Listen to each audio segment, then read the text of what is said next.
You're listening to Reza Riffs with Keith Reza and Alan Lee, right here on LA Talk Radio. Excellent, guys. Welcome to the show. I'm here with Tom Rhodes and Rosie Tran. We're in your apartment, which is surrounded by CDs and albums.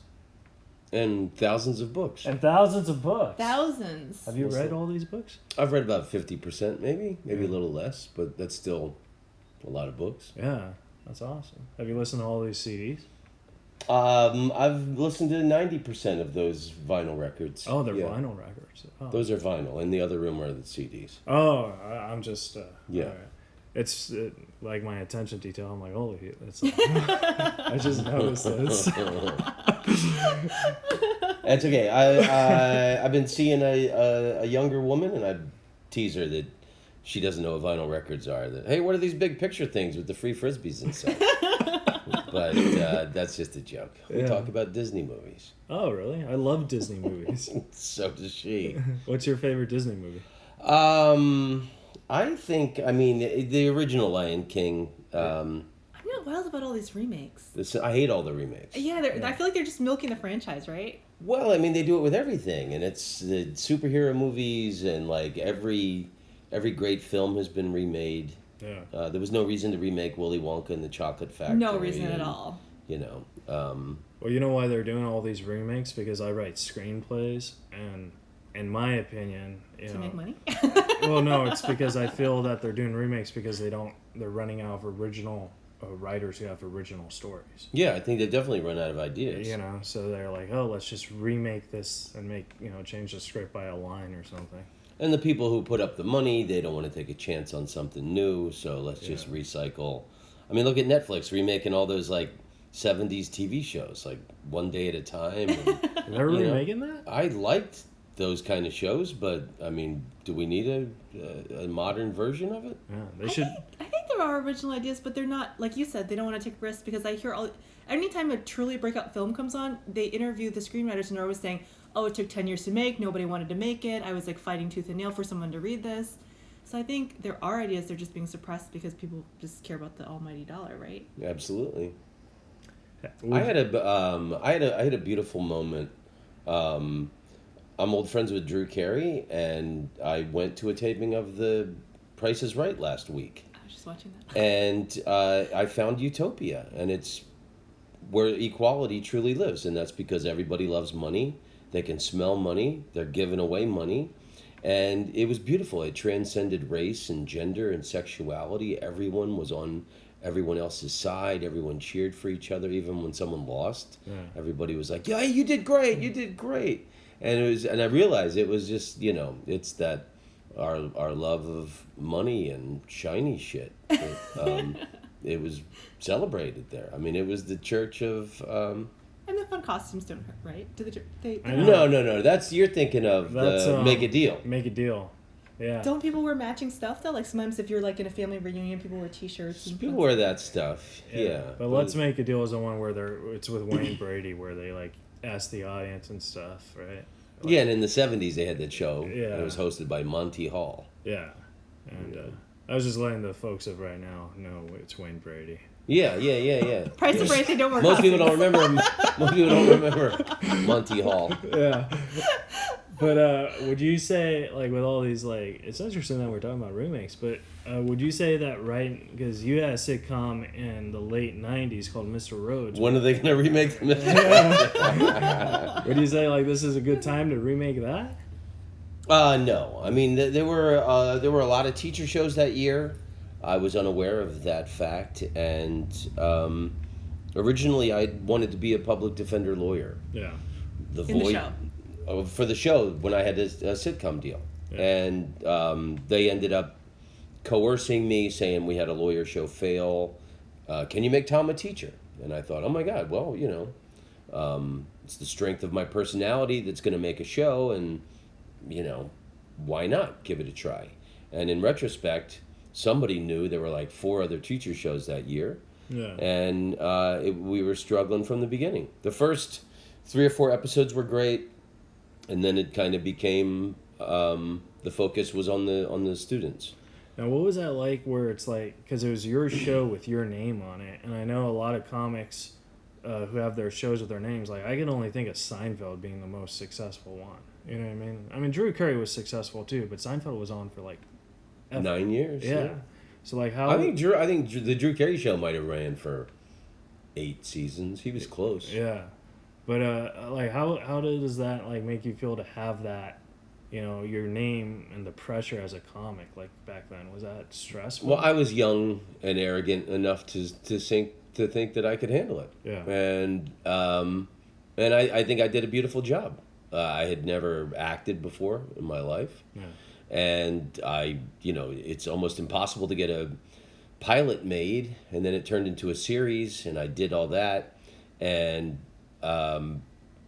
it ran for an entire season. Yeah. I was in Dublin, Ireland in July doing the Dublin, Ireland Festival, and Michelle Wolf was on the festival, and I was hanging out with Michelle, and a few people came up to her and went, "I'm so sorry about your show."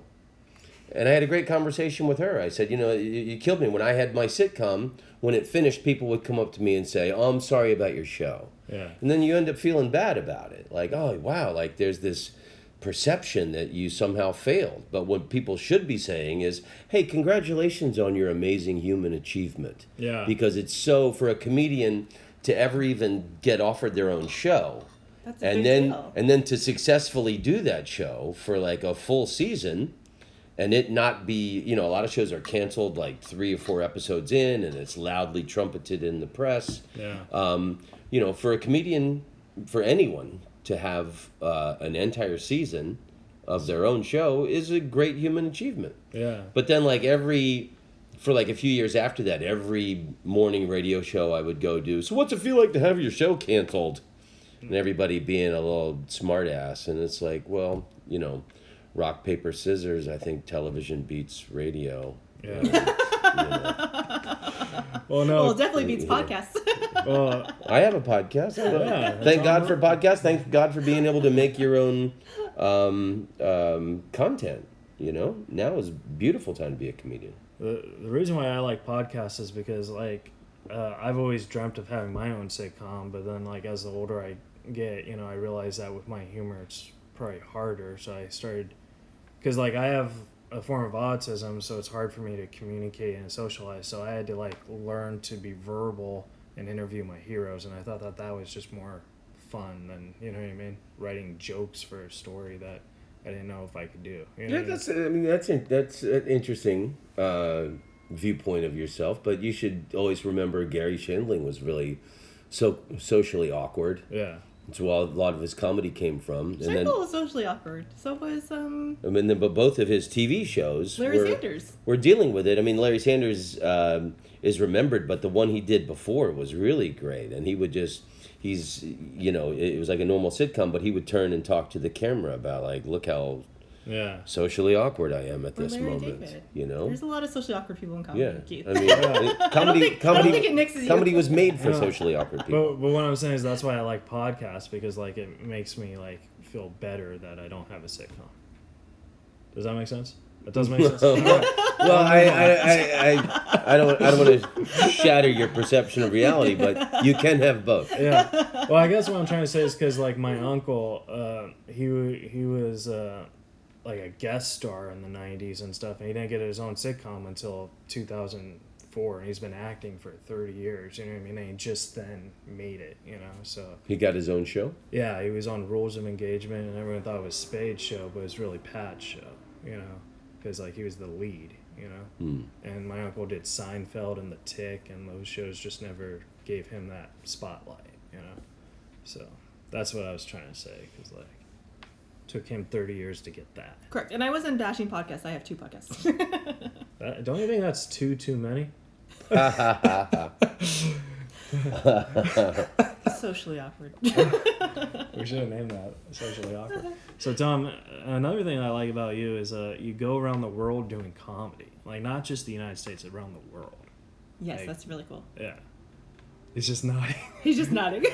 What's it like? Yeah, what's the question? No, no, He's just that is really cool. Yeah. I agree. Well, I have a question. Does your American humor translate internationally, or do you change sets? That was the question. That was the question. I was going to ask. Well, for me, that's the exciting thing about it. Well, first of all, I'll tell you how I got into the international circuits. So, after my sitcom finished, I had a truckload of money. Mm-hmm. And I looked at that money as my NBC artist grant. And I had,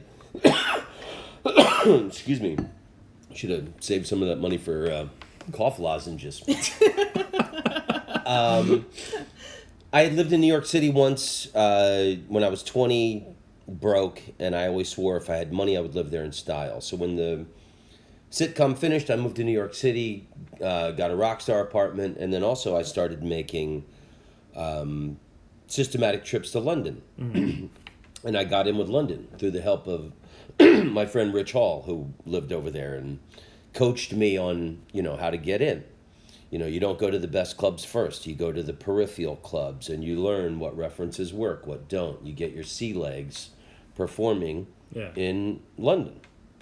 So once I got in with London, that led to gigs all over England and then all over Europe, and then it just kind of snowballed. And then for the last 20 years, I've been doing the international circuits, and London was the key to everything for me. And I find it really exciting. I mean, I think you have to have a certain amount of intelligence to be a comedian to begin with, but you have to have a lot of awareness when you go to other countries, like, what's taboo, what's forbidden. In China, you are told you can never mention the 3 T's on stage: Taiwan, Tibet, and Tiananmen. And people have done it. Like, there was a Bjork concert where she started yelling about Tibet, and they took her out of the country immediately. Wow. What about criticizing the president and stuff? You can't do that, right? You can't make fun of the government in China, or, you can in other countries. You're also a guest there. It's for me, that's the most thrilling part. You're going to lose a certain amount of your material because it doesn't translate, but what you lose in references, you gain in observation. Mm-hmm. Like, most people love when you make observations about their country. But I'm a big reader. I also like to prepare. I really get off on knowledge and reading about different countries and things I'm interested in. I played in Mongolia twice. So before I went, I read Genghis Khan's biography and had some Genghis Khan material. And Mongolians lose their mind if anybody knows anything about their country because they're so remote. And so, they really appreciate it. Other places like Paris, Amsterdam, I've been doing for 20 years. So, and I had love stories and lived there. And so those are pretty easy. So I've got material developed. My I just came out with a new album this year, and it's called Around the World. And it's like 3.5 hours. It's 3 hours long. It's 40 tracks, and I recorded it in 24 cities around the world. It starts in Paris, and it ends in Jerusalem. And it's all mostly jokes and stories about each city.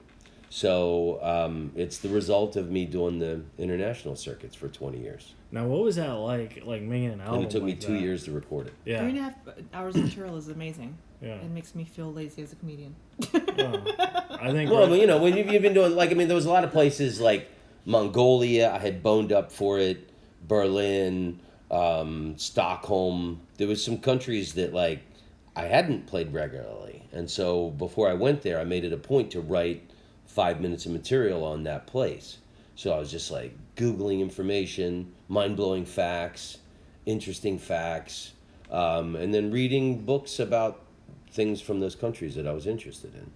I have a question. How many languages do you know, and do you ever perform in the different languages, or do you just do English? Only English. English. And friends of mine ask me, how's it possible for you to play in China? Well, I put a rake on the stage and I walk out and I step on it and it hits me in the balls. And the Chinese think it's hilarious, but I have to do it over and over and over. It's a very long hour. So that's the joke. But the reality is, when you play in Japan or China, the audience is like in China, half the audience would be Chinese, but they were educated in Western countries, or they grew up in Western countries. Yeah. England, Ireland, Scotland, Canada, America, Australia, New Zealand. There's just so many places. And then the other half of the audience is English-speaking expatriates. Yeah. Like, I love Shanghai is one of my favorite cities. And, like, in the audience there, you'll have Italians and Swiss, French, but they speak English because English is the international language of business. So That's pretty cool. Like, I thought for a moment, like, you did your entire hour in all these different languages. I was like, oh, that's no. very impressive. no. It seems like comedy doesn't translate super well into other languages. Like, my friend went to Vietnam to perform. He performed at an expat show where everyone was speaking English. We're both Vietnamese, me and my friend. And I was trying to even translate my jokes in Vietnamese, and I couldn't even translate them, even though I speak Vietnamese fluently. It seems like the punchline It's interesting. Yeah, like with like, I know with Spanish, because my mother's from Argentina. Like, in Spanish, you say the thing and then you describe the thing, which makes it trickier. With the setup punchline, right? With a setup Yeah. punchline thing. And then my ex-wife was from the Netherlands, and so we watched a lot of Dutch comedians, and she would say that, oh, I feel bad for the Dutch comedians because they're limited by the Dutch language. Where in the English language, we have so many more words to describe things, expressions, twists of phrase, you know. Vietnam is one of my favorite countries in the world. My father served in the war, but You also shot a special. I made a special there in 1994 called... I shot it in September 94 when Bill Clinton lifted the travel ban for Americans to travel to Vietnam, and I was kind of the Comedy Central's boy. I could do whatever I wanted, and they gave me a development deal to develop a show, and I made Viva Vietnam. It was an hour special where I went all over Vietnam and got to have fun for the guys who didn't get to have fun. Yeah. And I brought Rock'em Sock'em Robots with me, and I fought people everywhere. We set up a slip and slide on China Beach. It was the world's most dangerous place to set up a slip and slide. And then I think the funniest thing was in Hanoi, there's in the parks, older women do Tai Chi in the morning. Yeah. And we had, in 1994, the Jane Fonda workout tape was really hot. And Vietnam veterans hate Jane Fonda because she went to Hanoi at the height of the war to protest it. So we set up a TV and a VCR with the Jane Fonda workout tape. And in September 1994 technology, we had to run an extension cord for blocks to pull this off. And these women really got into it. They stopped doing the Tai Chi and they were watching. They didn't know who Jane Fonda was at this point. And then they all did the Jane Fonda workout tape. It was really... It got great critical reviews.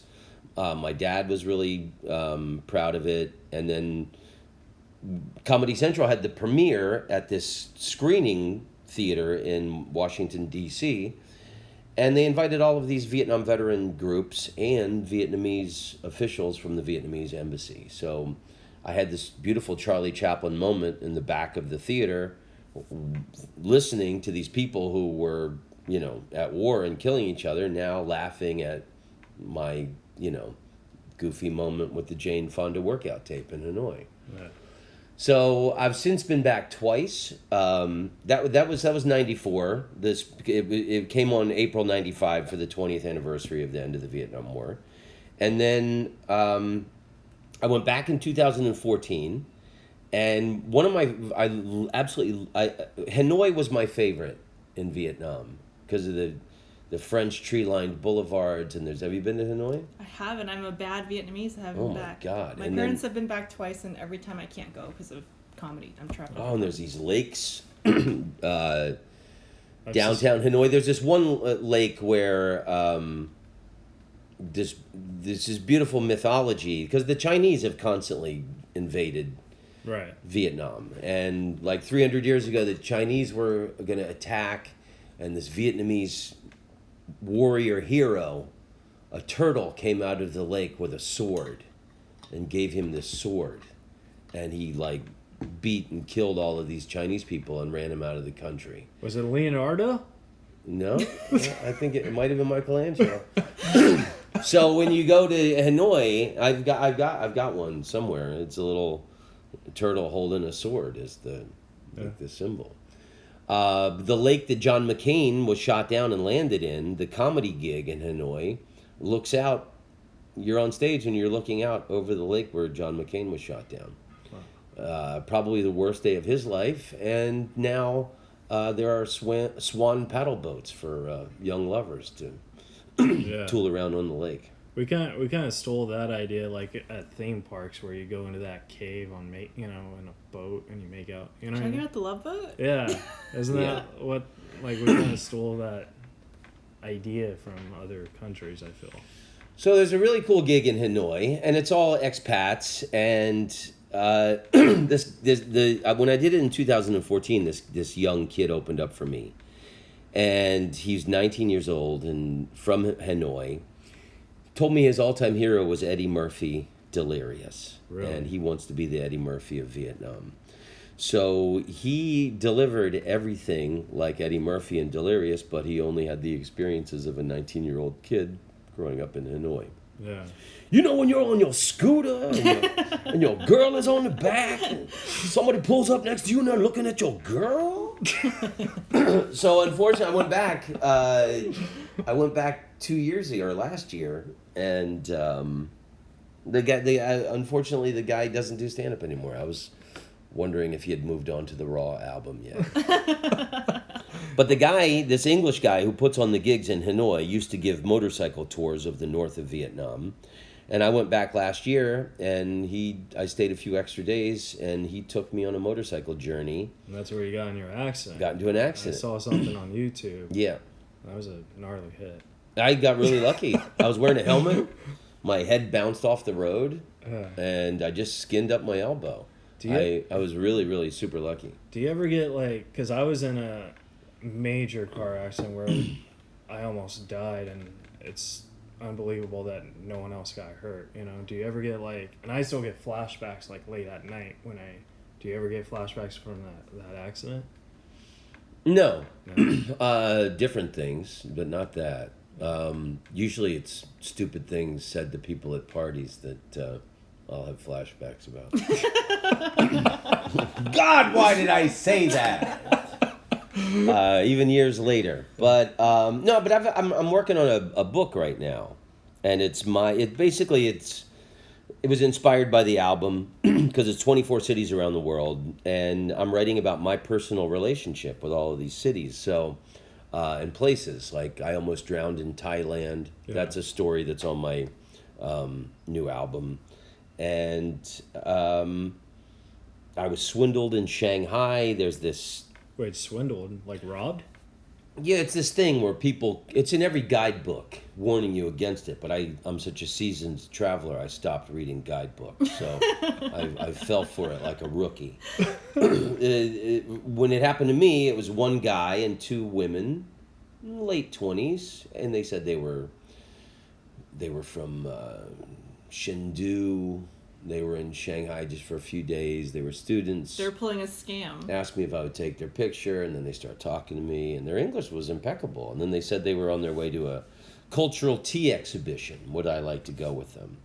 And then you go, and and I was like, no, I got to meet a friend for dinner, And the guy goes, please come with me. We'll make friends. And that's where the fish hook went into my lip, because the reason I travel is to make friends. Right. So I thought, oh, what the fuck? I'll go with these. What's an hour? How long could a tea exhibition be? How much could tea cost? And it's a chumpy little exhibition. They say, the jasmine tea is good for your skin. Fruit teas are good for your digestive system. And if you drink black tea, you'll never get cancer. And they're just the little thimbles of tea, and sip it, and the woman's explaining it. And then they bring the bill, and it was like $150. Wow. And I knew they were all in on it, and they had all swindled me. And how do you know it just wasn't a really expensive tea exhibition? Because when I spoke the words on stage that night, people knew what you were doing. When I said the words cultural tea exhibition, everyone in the room screamed, no! Because like 20% of the people in the audience had fallen for it. And I talked to people after the show, and then I've talked to a lot of people who've been to Shanghai and been swindled by this. And so don't go to any cultural tea exhibition. If someone tells you they're going to take you to a tea exhibition, you look them in the eye and tell them to go fuck themselves. So They didn't even offer to pay half of her. well, I mean, it makes you realize what a good deal Starbucks is. But somebody said, you're not a small guy, so the one guy told me, he goes, they got me for $300, and other people were like, yeah, I got hit for $250. Wow. So they might have been a little cautious with me and only charged me like $150. And then somebody said, did they mark you? Did they put something on did you have a backpack? And I said, yeah.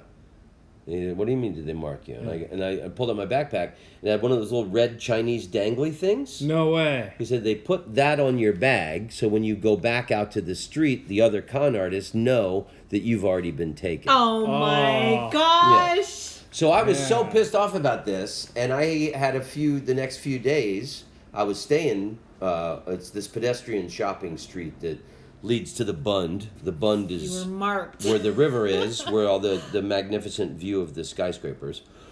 So the next day I went, this was, I don't know, like 10 years ago. No, maybe 7 years ago, something like that. But anyway, I was still filming with my video camera all the time because I had dreamed of making a comedy travel show. So I just spent an afternoon walking up and down the street, and every time these different people would come up to me and talk to me, I would just start filming. And they were like, what are you doing? What are you doing? Because, like, They don't China doesn't fuck around with criminals. Yeah. And whatever underworld mafia is running this thing, these, they're recruiting innocent people of every, it was like an attractive woman in her 30s came up to me. And once I started filming her, or she saw a cop, she ran off. It was like some teenagers, and it was all cultural tea exhibition. So any man, woman, or child is gonna make whatever $50 off of bringing in the dumb tourist. I could actually relate to that story. I mean, I've never been outside the country, but I did once have dinner with Andy Dick. Wow. Who knows how that turned out? So we go to the restaurant, right? And Andy's like, the sweetest guy, and then all of a sudden it's a $700 bill, and he just jets out. So I know he left you with a $700 bill. Yeah, but it's, you're kidding. No, but really? Yeah, but I'm just saying, like, well, that's even worse. Yeah, you're a comedian. Worse. Yeah, but yeah, I was. Get fucked by a stranger is one thing. to get Andy! to get fucked by someone in your own tribe. That's even more weighty. Everyone's got an Andy Dick story, don't they? Well, I know Andy. I don't, unfortunately. You don't have an Andy Dick story? No. Oh, he crashed my sister's birthday when he was in his crazy cocaine days.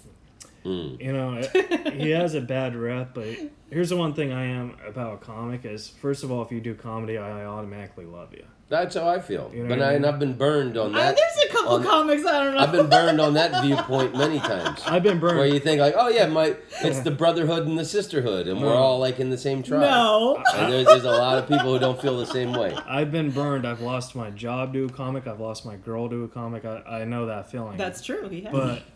But what's it gonna take, Keith? Well, here's the thing with Andy. Like, I've known Andy since I was $700. Come on. Yeah, but he's not as bad as a person as people say he is. He's actually he does have a sweet heart. You know what I mean? What would have been the deciding factor? 1,000? Is that when you would have turned on him? Well, I think if I didn't know him, when I was 8, then I would have turned on the 700. But since I've had history, Did he pay you back? No. Oh my gosh. But I mean, he probably doesn't even remember, But I'm just saying, like, I know, like, he's a good guy at heart, despite what people say about him. Yeah. I'm probably. Yes. I used to I'm sure Hitler's friends were very, very complimentary of him as well. You gotta know him. I used to have a philosophy He's a great guy once you get to know him. I felt like all comics are like, we're like this camaraderie, right? We have this camaraderie, but some comics, they're not in the comic camaraderie. Yeah.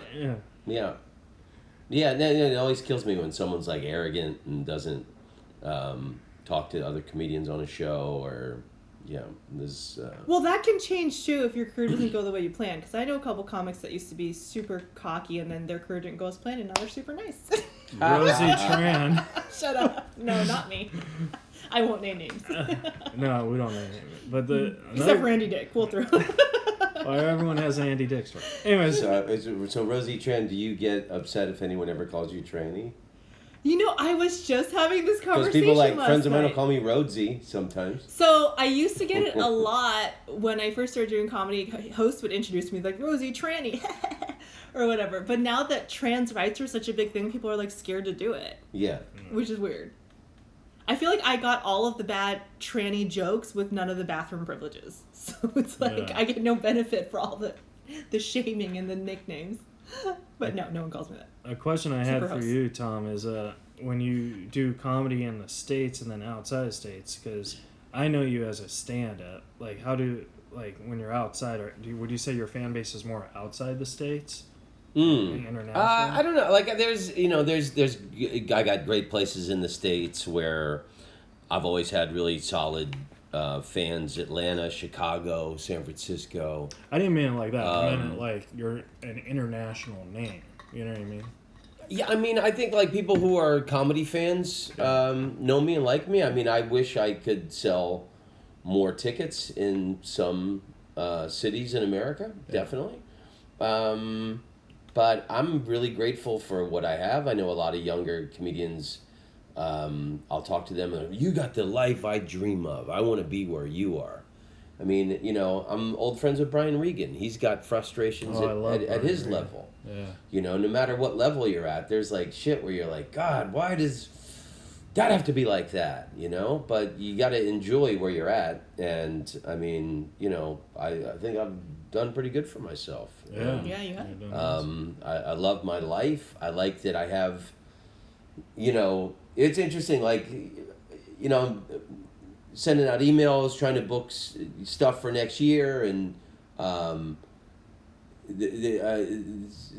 surprisingly, this club that I wanted to get rebooked at, the guy, just went cold on me. Yeah. And as disappointing as that was, then I just got offered work in Japan. Yeah. So you gotta balance things out. Yeah. It's funny, like with your podcast. Like I know for me with my podcast, I've asked good friends of mine who are famous, and they said no.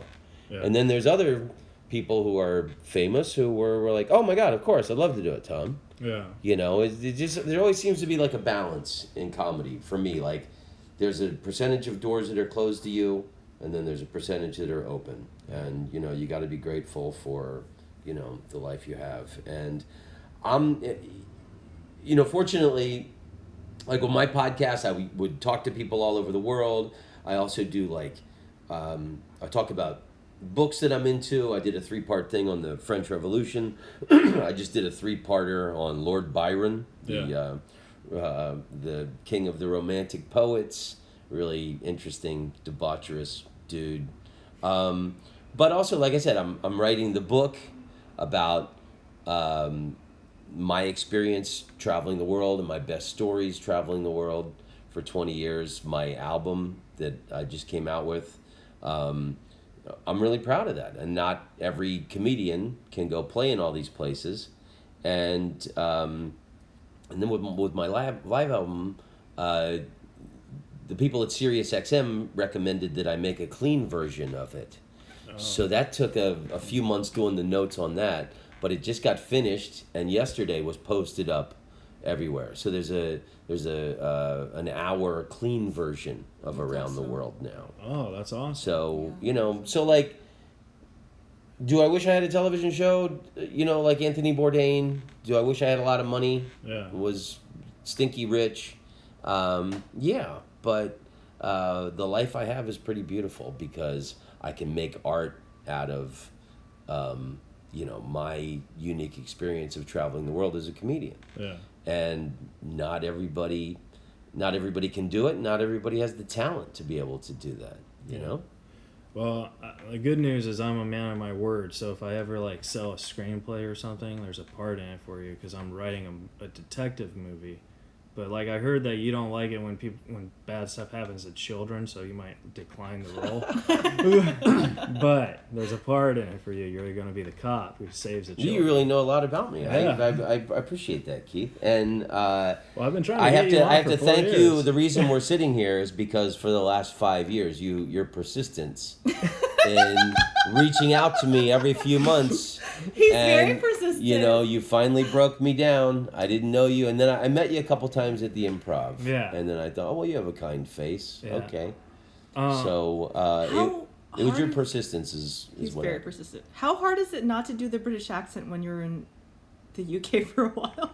I think. Well, I mean, I feel like I just hear the British accent and I want to break out in British accent. Well, I agree with British you. is awesome, though. I think. I mean, there's no funner hobby than talking with an English accent. Can people tell if you're American? Have you perfected it? No. And I did it. There's a joke on the album on one of the London tracks that, that it's interesting. So this is the joke. It's on the album. It's interesting to me that very often you see English actors playing Americans, but very rarely do you ever see an American playing an English character. And that's just because we can't do your accents. Yeah. I know I personally do the worst English accent ever because no matter what I try and say, I always end up sounding like the stable boy who needs to be punished. You're perfect for this role. Great. I would love to be a detective.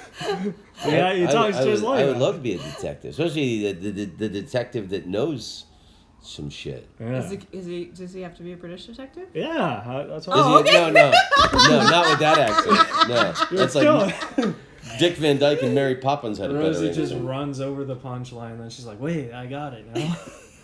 But no, the thing about persistence about me is He's very persistent. I am very persistent. This is actually kind of scary saying, but like I don't really know the meaning of the word no. He doesn't. Which, like, I understand that sounds really creepy to say, but I just don't. I think there's ways around a no. You know what I mean? So like. Well, you know, I mean, I didn't know you, and then Yeah. also I was married until this year. Yeah. So if being you on the look at- road half the time, and Yeah. then being home having to do, Yeah. married couple things, I didn't have too much time to And I figured- snap off for people. But now I that I'm figured that was- divorced, I got all the time in the world. I figured that was the case because the tweets were very flirty. That's not true. No. But no, but I never flirted with anybody on that. I was joking. But no, so like I think that it's also a very good thing as a comic to not understand no too, because in this business there's a lot of rejection. Yeah, well, I think it was Oxford or Cambridge University in England about 5 years ago did a study that the thought patterns of comedians and psychopaths are very similar. Oh boy. Because a normal person, like, barriers pop up, fears and things like that, and to be a comedian or a psychopath, you have to, like, keep pushing forward against, normal things that people... Well, a lot of people. So I've heard a lot of people. So I mean, I think say- I like I'm trying to turn that into a compliment. That Yeah. as a comedian, because you have to fight through the fear to get on stage to do it, and then we're in this new modern era where you can do your own podcast, essentially your own show, and then it takes balls to approach somebody and ask them to be a guest, and then you could potentially be rejected, and Yeah. and we've all got self-esteem issues and all that kind of shit doesn't help, I have 2 more questions I want to answer, and these are like long questions, I think. One, Okay, did I cut you off though, Rosie? You did, but that's okay. What was it? I was gonna say I hear a lot of people saying, "Oh, comedians are crazy." They're like not psychopaths, but I've heard people say they're crazy. They have a lot of issues. But I think comedians are actually healthier because I used to work a 9-to-5 job, and all the people I worked with were very repressed and never talked about anything. And I feel like comedians with podcasting and shows, we talk all the time. Yeah. So all the comedians I know, I think, are healthier than normal people. I don't believe in that, comedians are crazy bullshit. I think like in the 80s there was a lot of drug abuse and alcoholism, and people were pretty wild and everything. But I think comedians are more well adjusted than the normal person. I agree with you 100%. Especially, I mean, just seeing when I was working in 95, the repression and the lack of communication some of my coworkers had, it was kind of scary. Yeah, and then I guess the ass kissing and the backstabbing to advance and everything. I mean, there's a lot of petty little bitches in comedy, but I think for the most part, I think people are pretty solid human beings. Yeah. I think they're very trustworthy, and like we were talking about, I've always thought we were like this exclusive group of fighter pilots. That's the way I always looked at it. Like, oh, you were brave enough to get on stage and be a comedian at whatever level. I respect that. Yeah. So. But then when you find out they're doing your jokes, you don't respect it. Yeah, not at all. Not at all. It's never happened to me yet, but one of the questions I had. This is I heard you don't drink, but I heard someone tricked you into drinking. No, not true. That's not true? I stopped drinking. I was a balls out, heavy partier, wild man for my whole life. I kind of thought that was part of being a comedian. Yeah. And my father was killed by a drunk driver in 2009. My little sister died of breast cancer in 2011. So 2012, 2013, I had stopped drinking for pleasure. Okay. I was so heartbroken over losing the people I loved the most in life. I just pretty much stayed numb. And I, like when Facebook memory pictures pop up from 6-7 years ago, it's terrifying. I had this fat white guy alcoholic face with a big bulbous booze nose. Yeah. And I was a pretty decent looking fellow when I was younger. You still are. And I thought I really started to look like shit. So vanity was a big reason I stopped. But I blacked out in Philadelphia and fell off of a bar stool. And I busted my head open and I got 6 stitches. And the next day I saw so much ugliness in the mirror. I thought I was put on this earth to do better things than to be drunk every night. Yeah. And I also knew that it would make me a better comedian. Yeah. So that was the main thing. My whole life, the reason I've traveled the world is to have experience and stories to make me a better comedian. Everything my whole life has been in the advancement of becoming a better comedian. So a lot of my favorite comedians like Bill Hicks, I knew they did their best work after they stopped drinking. And I thought, I want to go 1 year and see what it's like. And in that year, I got so much done. I thought, well, you know what? I'm gonna go 10 years without drinking. Yeah. And I always loved wine. I think after 10 years, I might have a wine. We'll see what happens. But in 2000, I quit drinking January 1st, 2014, and then August 2014, I did the Edinburgh Festival, which is, English comedians love to drink. And I was at an after party. Somebody, one of the clubs for comedians, somebody offered to get me a drink, and I asked for a Coke, and they brought me a Jack and Coke. Okay, so maybe that's what I heard. I took a sip, and I knew what it was, and I just put it down. Okay. I had it wasn't like, oh my God, it touched my lips. Now I have to go to a bar and drink for a fucking... No, I made the decision like a man. I'm not going to drink. And then when I was in Mongolia, I'm such a fan of Genghis Khan, his favorite drink was fermented mare's milk, horse milk. And it's a lightly alcoholic beverage. And the Mongolians still love it to this day. And so I took a sip of the fermented mare's milk just because I wanted to see what Genghis Khan's favorite drink tasted like. And it is as disgusting as you would imagine fermented mare's milk. It tasted like if you dropped a shot of scotch into a glass of milk. Ugh. Yeah. It's like a White Russian with no sugar, right? Yeah. So, I took a little sip of that just to taste it. But other than that, no desire. I think what you said was really important because you're saying... Because a lot of people, I think, also a lot of comics think you have to be like this party comic or tortured comic that's to be funny. And you're saying that when you were more clear-headed, you were be able to create more jokes. Yeah, but I mean, I've been a comedian for 35 years. So I quit drinking 5.5 years ago. So, I mean, you know, I had 30 plus years of being a wild man, heavy drinker.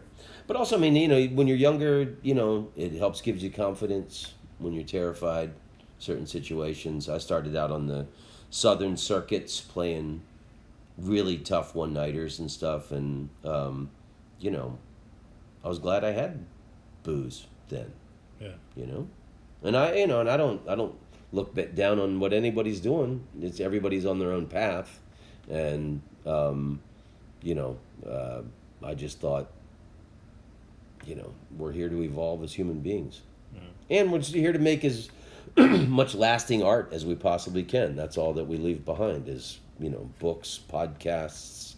You know, we're all going to be dead one day. So that's another reason why I wanted to do a podcast, because like when I'm old and stuff, I could like listen to all my heroes talking to me, because hopefully I become a huge successful headliner. Like that's the goal.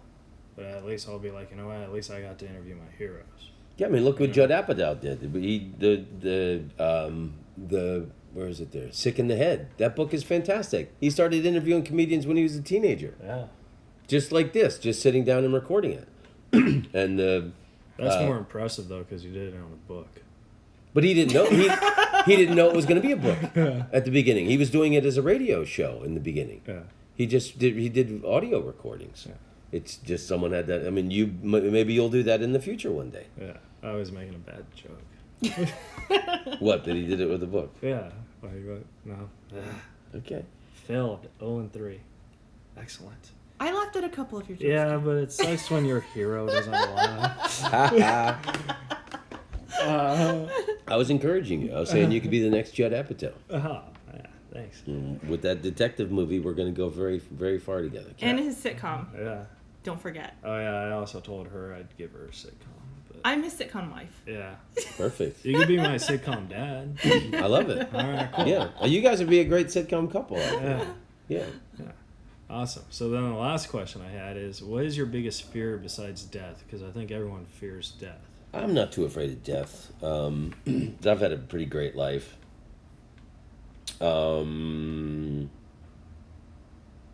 But what am I afraid of? Well, I think there's a difference between afraid and fear. I think fear is like something you just can't do no matter what. Afraid. Yeah, I mean, and comedians specialize in breaking through fear, Yeah. you know? Like, I remember I was in Malaysia, and I was telling this guy about my dad being a helicopter pilot and, like, flying in to these, you know, save soldiers on the ground, and he's taking heavy fire, and the other comedian goes, "Oh, you mean what you do every night?" And he was a comedian, and he's being, and it's not that kind of fear, but you know, Yeah. you do have to break through fear sometimes, you know. The Comedy Store, you're going on after someone who's famous, and they're destroying the place. I went on after Amy Schumer at the Comedy Cellar a couple years ago, and I went on after Chris Rock at the Comedy Cellar like 20 years ago, and then both of them standing ovations when they go on stage, standing ovations when they leave, and then oh, here's your next comedian, you know. I mean, there's things in life and in comedy where you're always breaking through fear, but like a real fear.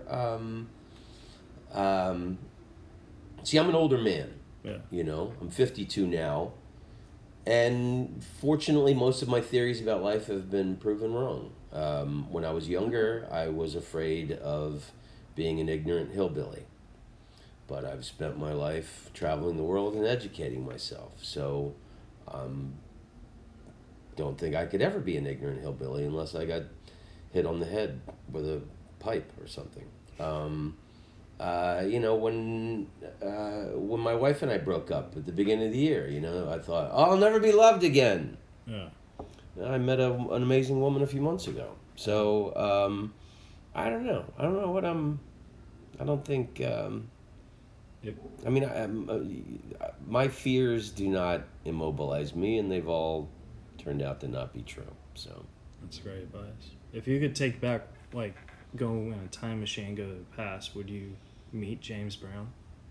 absolutely. Yeah. Yeah. Yeah, I would, because he means so much to me. Yeah. And then you think, oh, you'll have another opportunity to meet the guy. That was fear that kept me from meeting the guy.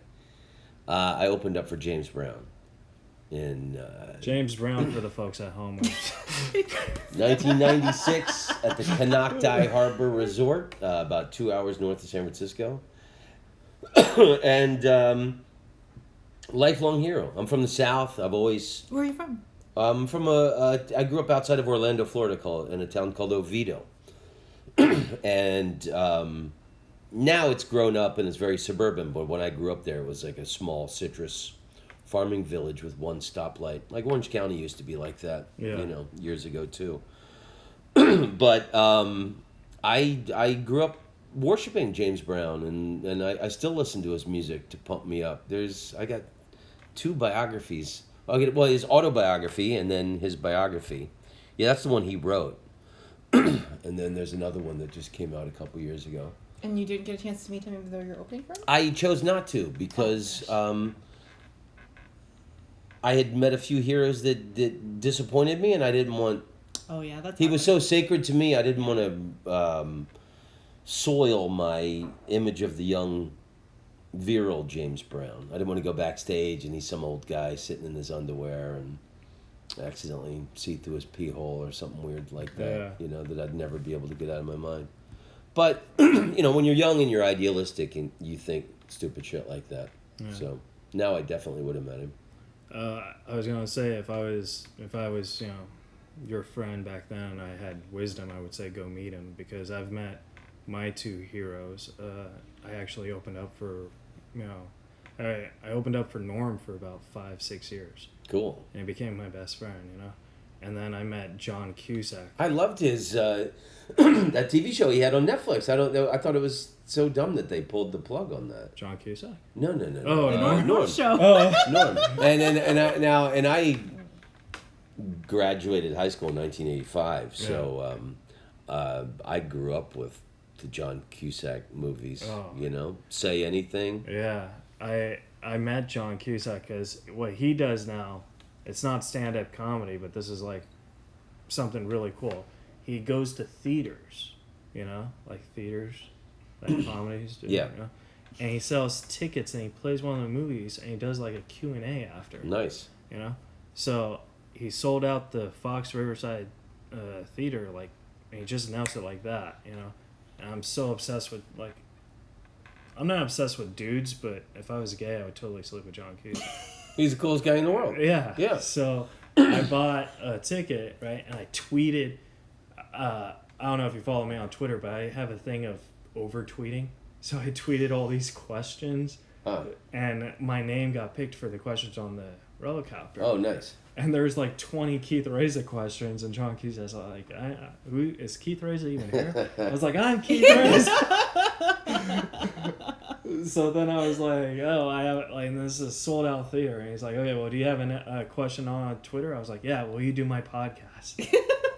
And he said yes in front of the entire crowd. Cool. He hasn't done it, but. And he's been tweeting at him every day ever since. How many years has it been? It's only been 3 months. Okay, well, it took 5 years for you to get me. Yeah. So But what I'm saying is that day was the most magical day ever. And I got a picture with him and stuff, and so I think that if you would have met James Brown, that would have really made your heart glow. You know what I mean? Yeah, but there's no. I guess there's. Yeah. Yeah. Yeah. I should have met him. Yeah. So. And I really loved the guy, and still do. But that John Cusack thing sounds great. There was 5-6 years ago, Val Kilmer was doing Mark Twain. Oh yeah, I saw that show. I saw it next to Sony Studios. I forget the name of the theater. I saw him at the Steve Allen Theater. Oh, nice. Which was I don't even think it's there anymore. But he just they tore that down. Yeah, he just popped in. He was dressed like Mark Twain, and Alan Lee. It sucks that he's not here because he actually sat right by him. And he didn't know it was Val Kilmer. He thought it was just some old dude. Well, I'm a Mark Twain fanatic, and who doesn't love Val Kilmer too? Yeah. But he did. It was really cool because Mark Twain I think he was the first stand-up comedian. I agree. Stand-up comedy was born in 1866 when he gave that first lecture in San Francisco on the Sandwich Islands, which we now call Hawaii. So I've got there's a Mark Twain section on the wall over there with all these books, and there's a great book called Chasing the Last Laugh about Mark Twain did a worldwide tour to pay off his debts. He was a terrible businessman. But Mark Twain would go out and look at the audience before he went on. He'd puffing on his cigar and he'd size up the audience. And it was really cool that Val Kilmer did that. Yeah. Before the show started, he's dressed as Mark Twain and he comes out and he's just sizing him up to see who he's working to.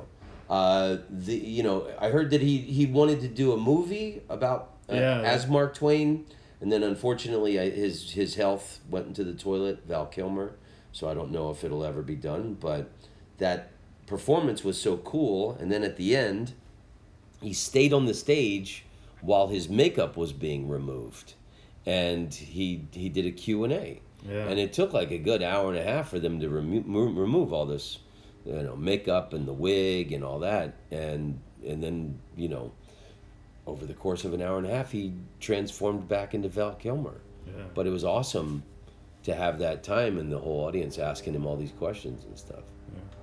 Well, Tom, we're out of time. Is there anything you want to plug, like your social media or anything coming up? My album Around the World, I think everybody should have that and have it on shuffle in their music. And there's a clean version. And now there's a clean version. So of all it. the kiddies could listen to it. Yeah, and TomRhodes.net is my website, @_Tom Rhodes on Instagram, and I don't fuck around with Twitter too much. I think most of my activity I think I scared you. most of my activity on Twitter in the last few years has been answering your request to do this podcast. So most of my Twitter activity. Tom's like, unfollow. It's great to. It's great. Block. It's great to finally meet you. Yeah. No, we met at the Improv, but to talk to you. Rosie, what about you? Got anything coming up? I do. November 2nd. Oh yeah, at the Rec Room. Yeah, I was gonna ask Tom to do it with us. Laughatonics. Let's do it. November 2nd? Yeah, you in town? Let's talk off air. Off air. Okay. All right. And I'm on Twitter at Funny Rosie. All right, guys. Thank you guys so much. Subscribe, rate, and review. Tom, thank you so much. I love you very much. Thanks, Keith. I appreciate the love, and I give it right back to you. I appreciate you doing it. Hopefully you come back within 5 years. Thanks. I will, and thanks for making me a detective on your movie. Yeah, I'm going to send that to you. All right, guys. Thank you guys so much. Love you, Rifters. Bye. You're listening to Reza Riffs with Keith Reza and Alan Lee, right here on LA Talk Radio.